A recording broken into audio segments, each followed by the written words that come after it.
Hello everybody, I'm Elwirfy and today we are back playing some more Stories from Seoul, the Gun Dog.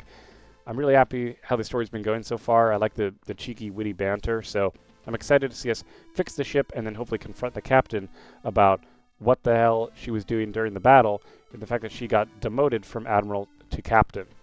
Big deal there. But for now, we need to fix the ship. Masses of thick cabling run from the ceiling and floor along the walls. Towards the end of the room, opposite the doorway, on the far side is a huge screen with a keyboard positioned below at about its waist height. Okay. Stepping towards the interface, you run your hand over the keys. The computer shows no sign of life, even after you begin to push random buttons. Simply mashing the keyboard doesn't produce any response, so instead you begin to feel your way over its casing in the darkness, trying to find what might be a power button. Eventually, you find a rocker switch set into the side of the device. You flick it to the alternate position once, but nothing happens. With no other options, you flick it back to the position it was in. This time the screen illuminates, and you hear the electronics come to life. Oh, nice. As a hard drive somewhere beyond the screen begins to whir loudly, the screen transitions from the boot screen to a password input screen. After everything you've been through, you're now one input away from getting the ship back online.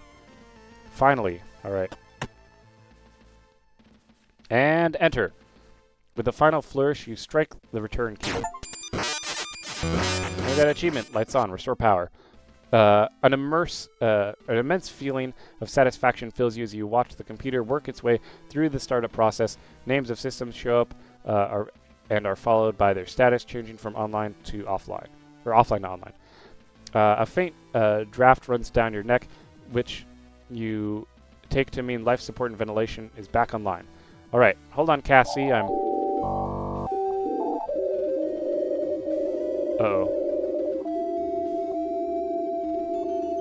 Wait, what? No, come on.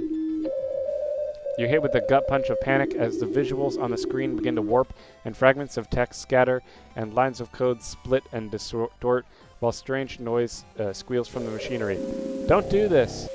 Unsure of what's going on, but beginning to think it's your fault, you look over the keyboard again, repeatedly striking any key, but it seems like it may stop this process. End, escape, pause, pause, pause! Oh my god.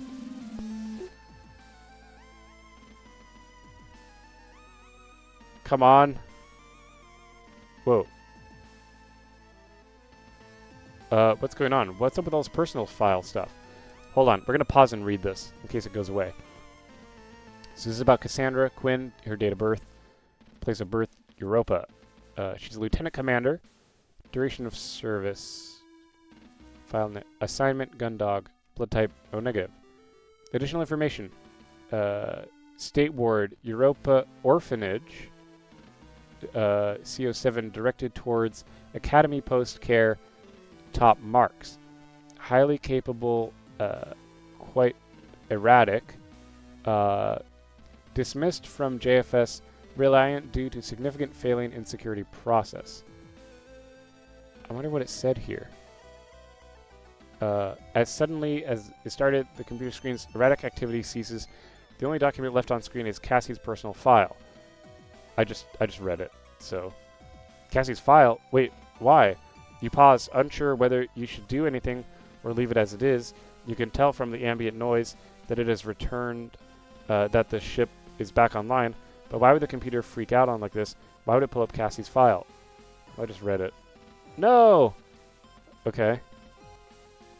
Come on. Doing your best to understand what you just saw, you tentatively reach a hand out towards the keyboard. Feel free to pause and tell me what their other files said. I'd be really curious to know what they say. You're still unsure of what you could do to find out what just happened, but you can't help but feel like whatever it was wasn't right. Wirfs, I need you up on the bridge right now. Okay, now Vanessa's talking. You withdraw your hand, instead grabbing the radio to answer Lieutenant Lord. All right. I'm on my way back now. How's Lieutenant Quinn doing? There's no time for her. Get up here now. What? You curse under your breath as you turn to leave the room. You learn now that if Lieutenant Lord doesn't intend to be helpful, she won't be. Rather than attempt to argue, you make your way through the ship back towards the bridge. Okay. Hey, we're back. As the elevator doors open, you step onto the bridge. You see Lieutenant Lord frenziedly flicking in switches, turning dials and instrument panel, stopping every so often to type commands into her station. Okay. Cassie, meanwhile, remains unconscious on the bridge floor. Great. I'm here, Lieutenant. What else is wrong now? You hurry over to Cassie and kneel down, sliding your hands under her back and legs in preparation to pick her up and take her to the newly accessible sickbay. It's the O'Brien. Okay. With a single movement, you stand and bring Cassandra up from the floor. What about it? It's gone. Yeah, they probably left. I mean, why would we think they still are here? April 23rd, Planetary Calendar 214. Despite the successful reactivation of the JFS Gundog's central computer by Lieutenant Werfs on the JFS O'Brien could not be contacted and was no longer coming up on sensors. After taking Lieutenant Commander Quinn to the sickbay, Lieutenant Werfs, alongside Cadet Grange, were tasked with sweeping the ship for faults or damage, whilst Lieutenant Lord sets Chief Cathaways to work, helping her locate the other ship.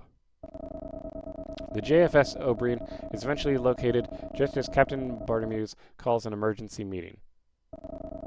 Outer Jovian space. The bridge of the Jovian patrol ship JFS Gundog. Okay. As you, the Chief, and the Lieutenant Lord stand at attention, waiting for the captain to begin the meeting, the sound of an approaching elevator is the only noise that can be heard in the tense silence of the bridge. Ensign Hansen Cruz entering the bridge and reporting as ordered. Hansen states, performing a lazy salute as he steps out of the elevator and onto the bridge. You shift slightly as you watch him enter. You knew you were waiting for someone, but why Hansen? He pauses for a moment, and you see him take stock of everyone present. Your shoulders tense up, and you inadvertently clench your jaw as he heads straight towards you. At the last moment, he steps to your side and takes a place in the lineup next to you without so much as a sideways glance. You remain on edge, but your attention is quickly taken by the captain as she finishes reviewing the readouts from the control panel on her chair and stands up. At ease, the four of you relax slightly, although, with the exception of Hansen, you all maintain a formal stance. Now that we're all assembled, we can begin. First of all, well done to you all for your actions whilst I was indisposed. Yeah, it's fair. For a brief moment, the captain's eyes meet yours, and you do your best not to react. Aside from the doctor, you were confident that you were the only person on board who knew the nature of the captain's indisposition. Despite your best efforts, you scowl slightly. You hadn't had much time to think about anything beyond the situation at hand, but the information in the report you read had begun to creep into your thoughts. You knew that now wasn't the time to bring it up, but eventually you'd need to deal with this information in one way or another. Closing your eyes and exhaling, you try to return your face to its neutral countenance and hope that the captain didn't notice that flicker of emotion. As you push your thoughts regarding the report to one side, you instead find yourself wondering if the captain is currently in a fit state to be organizing a mission. Yeah, that's a fair point, because she was drunk earlier, and she got everyone killed before, so she's really not a good commander at all. Your cooperation, ingenuity, and composure under the pressure have been noted, and I will be recommending formal awards to be applied to your records. Out of the corner of your eye, you notice Vanessa nod in agreement, but the rest of you remain still. Okay. Oh, I thought she was going to say something snarky. Now, on to the matter at hand. As of 11:47 Jovian Standard Time, the signal of unknown origin was received. A signal of unknown origin was received, which shut down not just the Gundog's central computer, but also of its emergency backup systems as well. With Commander Quinn unexpectedly taken ill, Lieutenant Lord took command, and Lieutenant Werfs was able to carry out her plan to access the hangar via the external airlock. Yep. You'd been so busy carrying out an assignment of the ship's systems alongside Dalton to submit an incident report, and you knew that the chief had been tasked by Vanessa with locating the unresponsive O'Brien. You bite your tongue and glance back to Vanessa, who nods again, the corners of her mouth curling upwards. The captain was clearly working from a biased interpretation of events. From there, Lieutenant Wirfs was able to obtain a portable sub-terminal device codes for the reactivation of the central computer, a process he carried out successfully at 1327. Although the gun dog is now operational, we have not been able to make contact with the O'Brien, okay? We can only assume that whatever interfered with the gun dog systems had the same impact on the O'Brien. Unfortunately, it would appear that their crew have not been able to reactivate its systems, as we have received no communications from them whatsoever. Chief Cathy's, do we have an update on the O'Brien? The group turns to look at the chief as she steps forward, and you realize that this is the first time you've seen her outside engineering or the hangar. Although she stands as tall as ever, there's something about her presence that feels diminished. Okay. Yes, ma'am. We've not had any response from the O'Brien's transponder, and the normal sensors haven't been able to pick up any of the visual activity from the ship. However, you hear Vanessa tut, and the chief pauses briefly before continuing. That is, Lieutenant Lord and I realized that by using the infrared targeting sensors and fire control, we could pick up the O'Brien itself as if it were debris. Okay. We've located it at 43 degrees off starboard bow at a distance of roughly 300 kilometers. Resolution gets a bit snappy, but at that range, we're not seeing any external signs of activity. I see. Lieutenant Lord, how long until we can dock with them and provide assistance? It's a fair question. Fixing my headset. I think the chief is best equipped to handle that question, ma'am. She pauses. The chief pauses for a moment.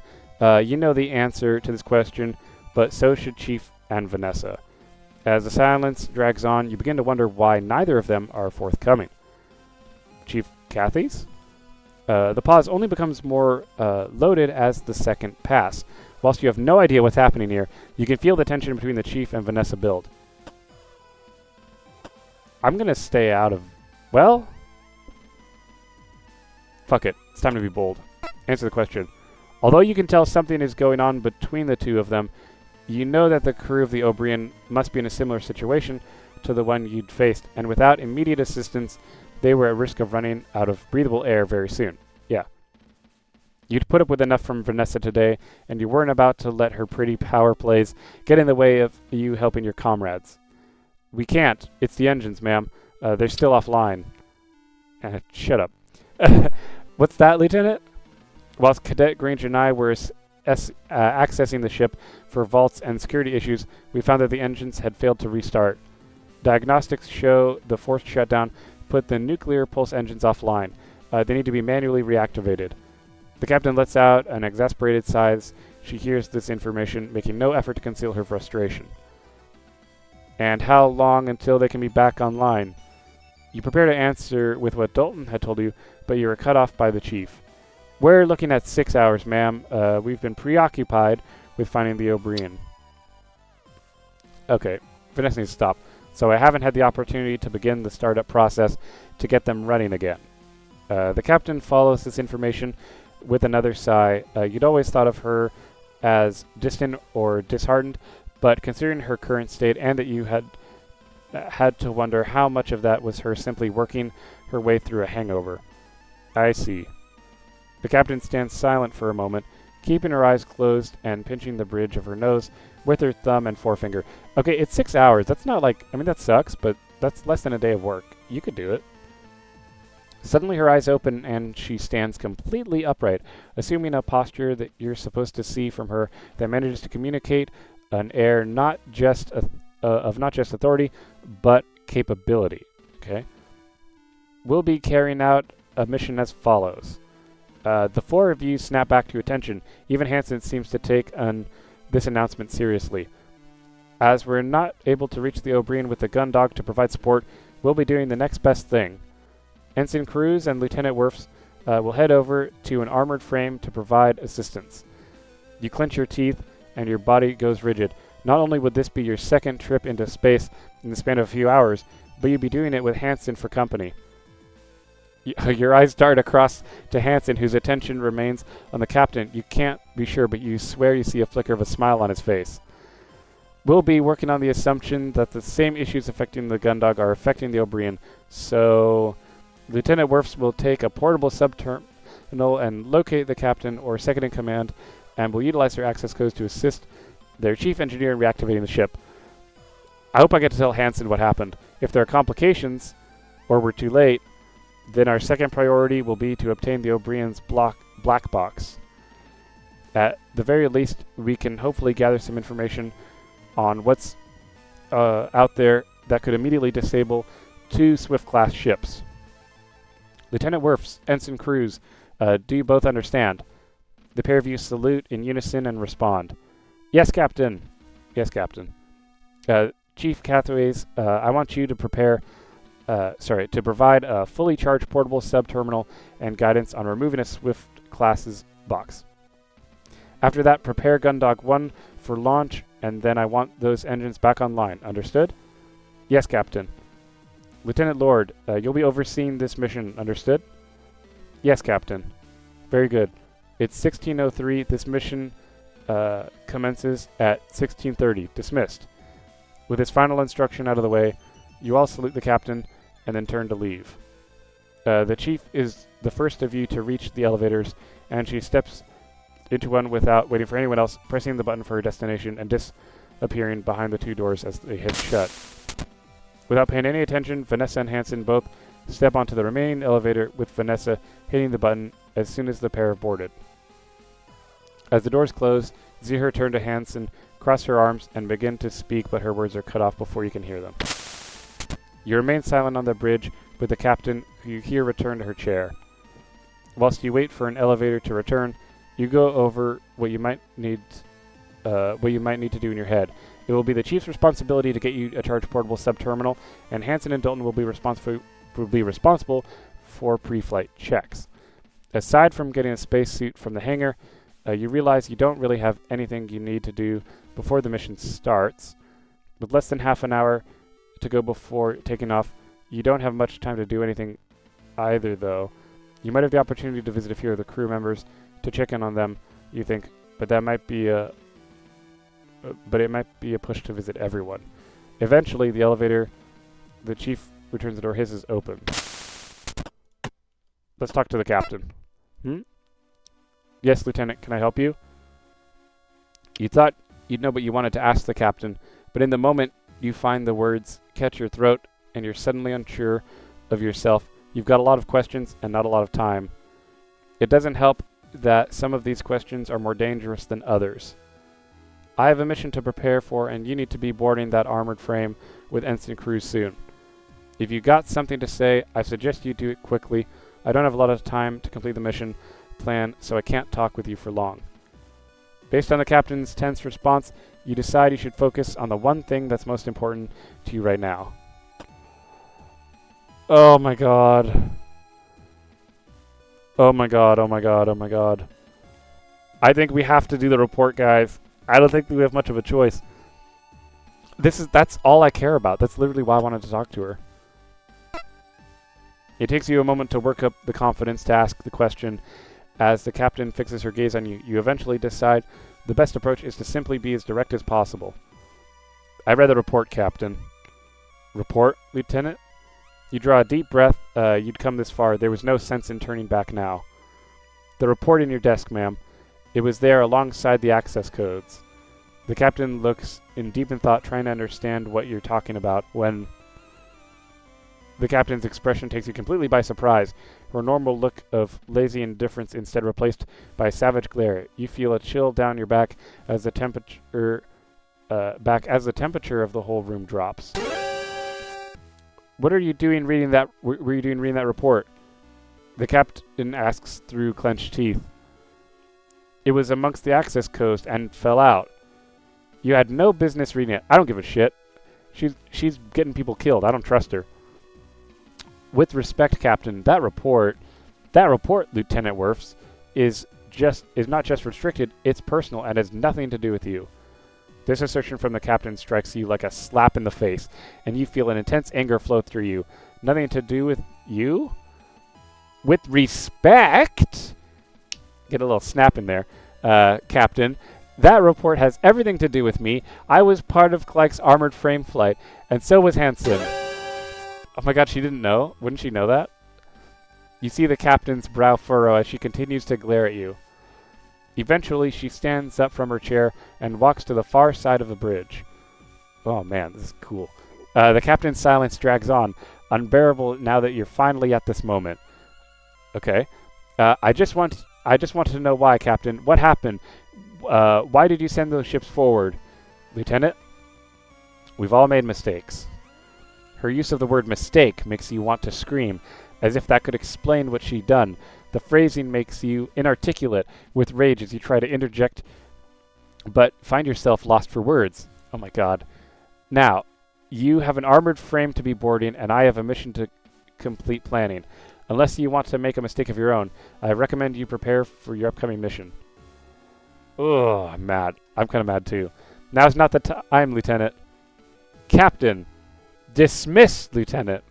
Your fists clenched and your mind racing, you stand in silence with the captain, meeting your glare with a cold, composed stare.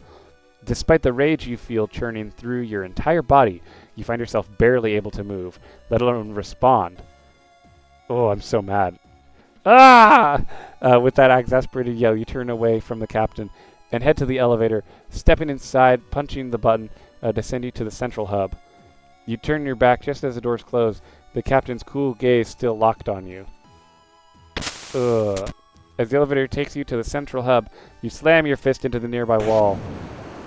Now may not be the time, you decide, but soon. You pace back and forth within the cramped confines of the elevator, barely holding on to your anger. Eventually, you rest your forearms and head against the cool steel of the elevator's wall, exhaling deeply. I have a mission to get on with. I don't have time for this now. You swallow your anger, determined that the captain won't be able to dodge your question for long. Oh, hey. As the elevator doors open, you're immediately confronted by Vanessa, standing in front of you, her arms crossed and her foot tapping impatiently. Well, it took you long enough, Lieutenant Wirfs. You sidestep her and make your way to the central hub. As you do, she turns to follow you. My apologies, Lieutenant. I didn't realize I was needed so urgently. Well, I wouldn't go that far, Wirfs. Your frustration with Vanessa has cooled over the past few hours, as you'd spent time with Dalton and had been carrying out duties that kept you well away from her. But back in her presence, you remembered how tense things had got between you and the bridge over the radio. Lieutenant Lord, I've got a mission to be preparing for. Is there anything I can help you with, or can I get going? It's nothing much, Lieutenant. I just wanted to say that you did a good job on getting the gun dock operational again. Oh, it's something nice. Something about Vanessa's manner makes you instantly uneasy. Considering how she'd behaved recently, praise was the last thing you'd expected. That's what I'm saying.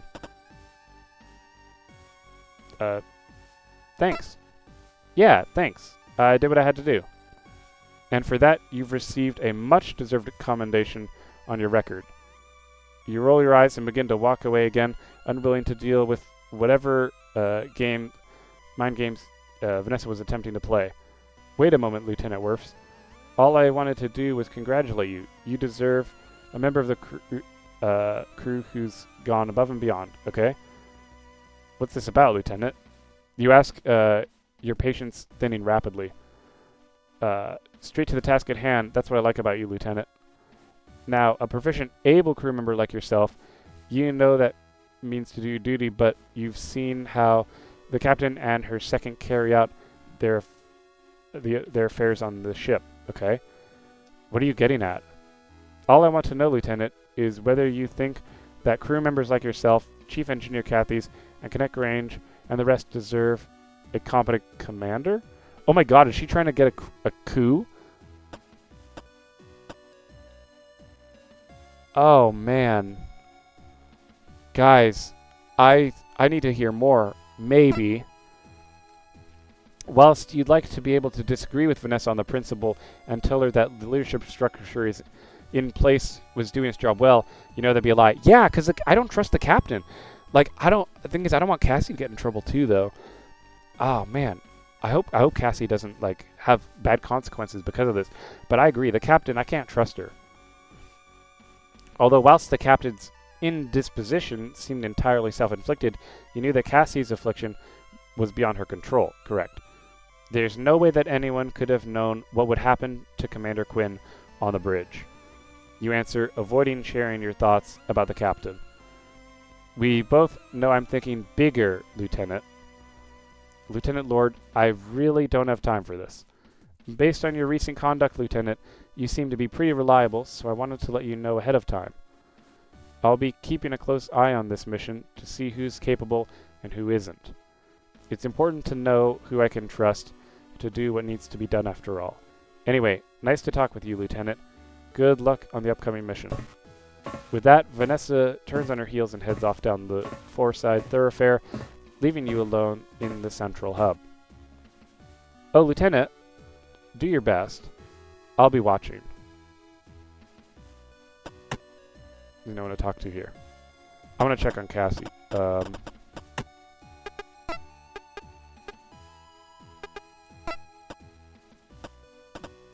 Yes.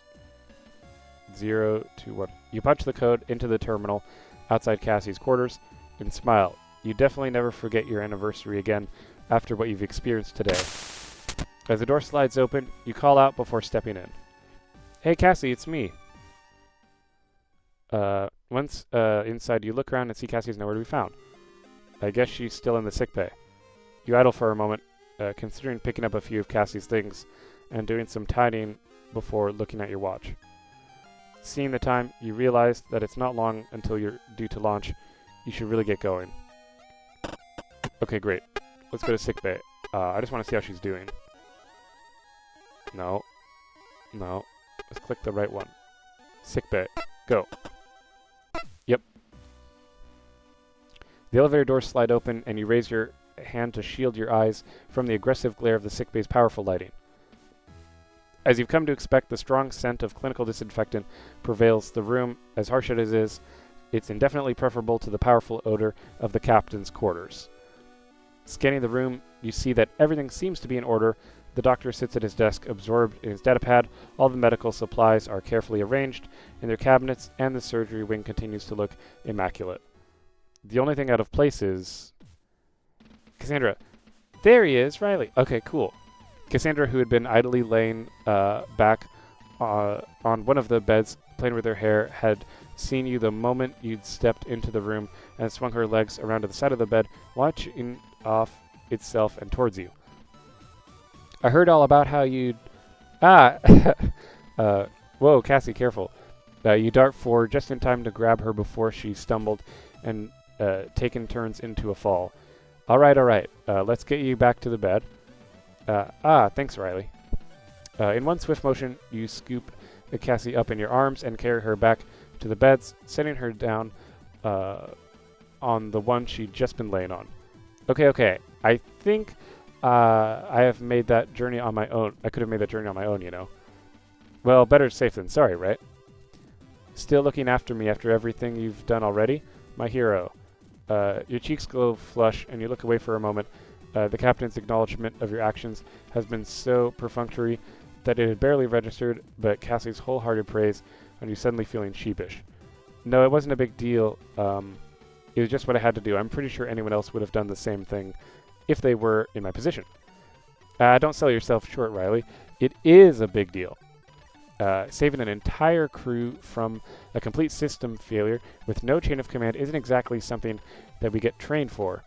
Plus, I didn't hear about anyone else going to a spacewalk from one end of the ship to the other to get the equipment they needed.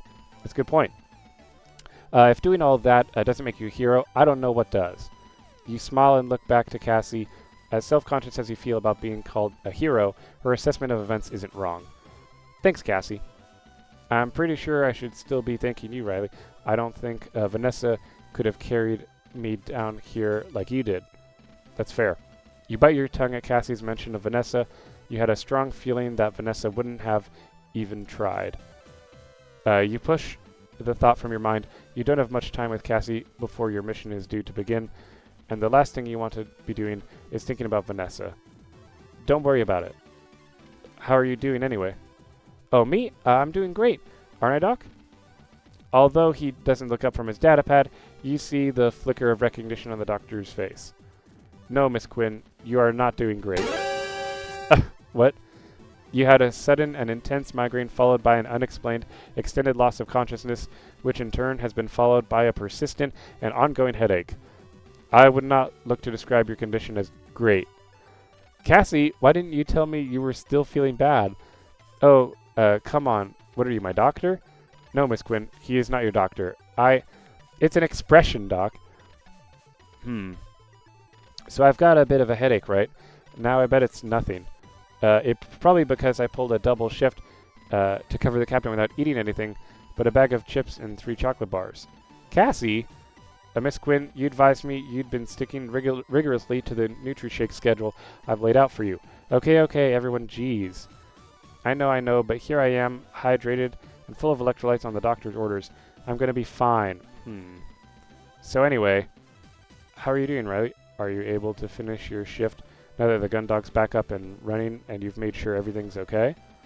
Well, actually, we've not been able to make contact with the O'Brien, so I've been ordered to head over in an armored frame. Oh no, honey, that seems really with Hanson. Okay, that's a fair reply. Oh honey, I'm so sorry. How are you feeling about it? Let's wait for the reply for the next episode, guys. Thank you all for watching. I've had a ton of fun. This game's great. So anyway, I'm gonna say thank you for subscribing, and if you haven't already, make sure to do so. It really helps out a lot. But I will definitely see you all in the next episode.